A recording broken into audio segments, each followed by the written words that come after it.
Hello. Um, I have what might turn out to be rather an odd sharing to do with you now. I have a fresh journal that I wrote just a little while ago, and well, it'll say a lot, but before I get into that, I just wanted to share something. Sometimes people will message or write me and they'll ask about this or that person who's doing some teaching that they've discovered on the web, and they'll wonder what's my opinion of them. And, Heart shares that a lot of times. Sometimes it doesn't. There's no pat answer for anything. Heart is ever in the now, and we are too when we're focused and centered there. And so everything's different, unique. Each moment is, even though there's a seeming sameness to it. But anyway, what I meant to share here was that even if I, let's say I say someone is really grand, like I would like to think, for instance, that my journals are useful, all right? But that doesn't mean that they are 100% consistently something that you can just trust and go on. Whether it's the ones I like so much, I mention so often, Muji or Adya or Eckhart or Byron Katie, Gangaji. No matter how perfect anyone's words and teaching seems to be, I haven't found anywhere complete perfection. Now, it's my own personal opinion that I'm not going to, that it doesn't exist, that we're not meant to find absolute perfection in any one being. I mean, aside from the fact that there's no separation and that we're all one, uh, aside from that, what we find in a teaching won't always be either beneficial or non-beneficial. Now, the other side of that coin is that there are some people whose teachings, let's say, are purely from head, purely mental. And, I'll come out and say that that's what I see in that one. And so personally, I don't choose to listen to that. But that doesn't necessarily mean anything for you. Even the ones that are imperfect, whose teachings may overall not be so hot, if you're called to that, if that lights a fire somewhere inside you and heart seems to call you there, then go for it. There's something there that's for you. I don't think a stream has to be perfectly pure in order for us to take a drink in it. I think no matter what, we're going to find there was a polar bear or a lion or a fish that pooped in it or peed in it. I mean, come on. It is what it is here in the 3D footstool kingdom. And I think we've been duped and fooled into looking for this level of perfection that we're not going to find outside of ourselves. Now, again, this is just my understanding as it stands right now. That's all I have to offer here. All right. And yours is just as worthy and just as wonderful.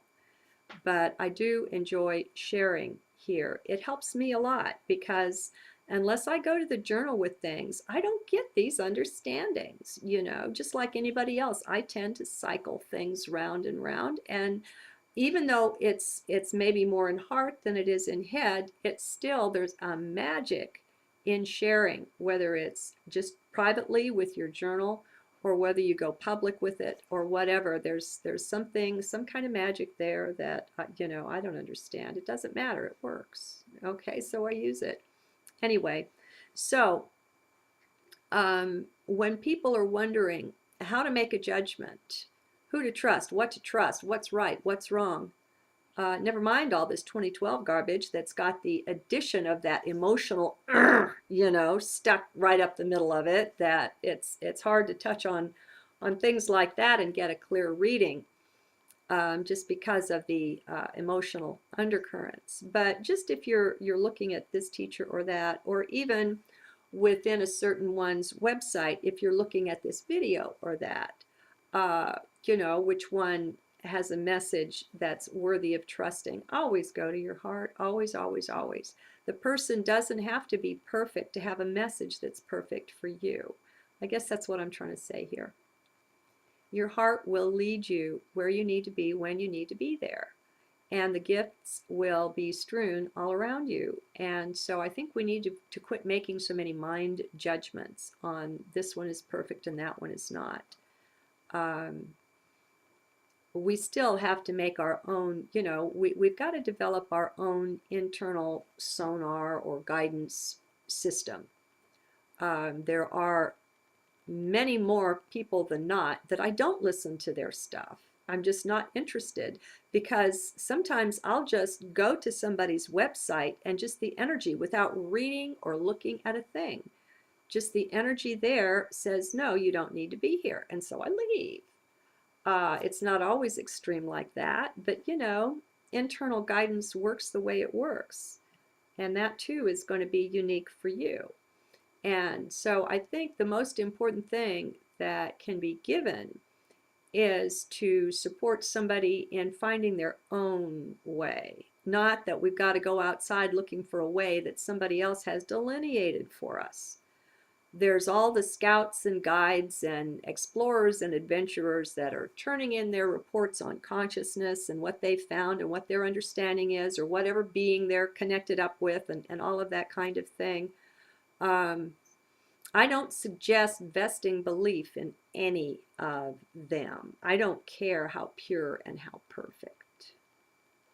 That's just me, though. You got to find what's your truth. But for me, I have been shown in my own personal walk that, and I had ones I tended to hero worship. We all do. We've been taught that way. That's how we've been brought up. It's always the external authority that we're supposed to listen to, right? How's that for a plot? Anyway, like the last one I got a lesson over was Eckhart. And you don't realize when you're hero worshiping someone necessarily. You don't realize when you've got deep belief and trust vested in someone necessarily. Remember, we've got a very small percentage of ourself, 5-10%, 4%, something like that, that's conscious. And the rest of it is subconscious, unconscious, maybe superconscious, what the heck ever. It's just we don't have access to it, direct, current conscious access to it.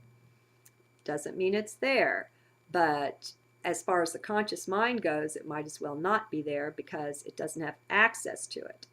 So where am I going with this?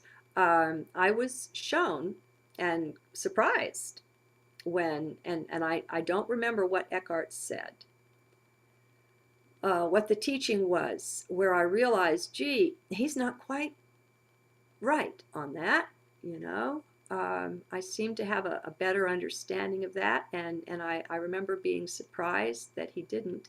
And as I looked at that, I realized, oh my God, I've put him up on some kind of a pedestal, what I would call hero worship.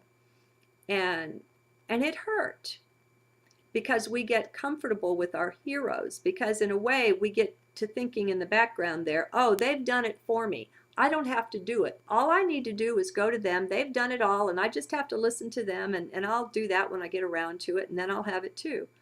And that's a line of hokum that the mind gins up. But just for the sake of sharing. Now, back to, how do you tell? Let's say you're listening to Bashar or God knows who. I like to listen to Marciniak's work. I happen to think she's got a pretty good tie-in to some Pleiadians that are on the right side of the game, as far as, the way I want to play it in this lifetime, which is for the light.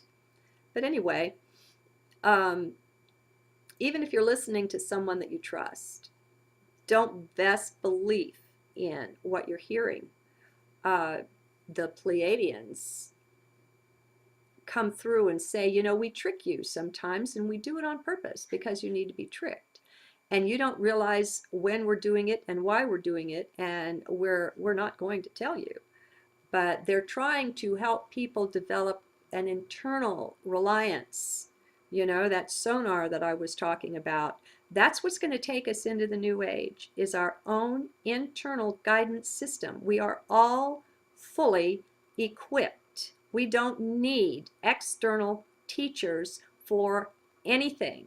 They're nice, they're handy, they give us a boost up many times, but they're not necessary, my friends. We have it all. We are it all. I am that. And, you know, we take this by steps and stages as we're washing our internal windows, even the windows of the chakras. As you look out of a dirty window, you're not seeing clearly. And so prayers for purity or violet flame or whatever, you know, your way is, meditation, whatever it is, you know, if you want to clean your chakras, go wash your windows, because the outside's a reflection of the inside. And you can start the spiral of cleaning either internally, like with your meditation, or externally in the physical world.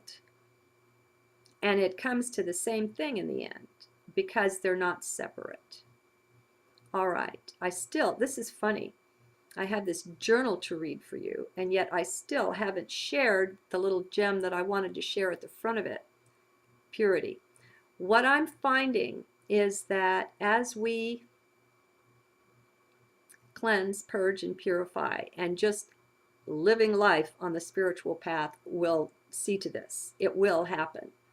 The way of karma can be said to be the way of suffering and of balancing the karma through events and the suffering and the pain and the various things that come along.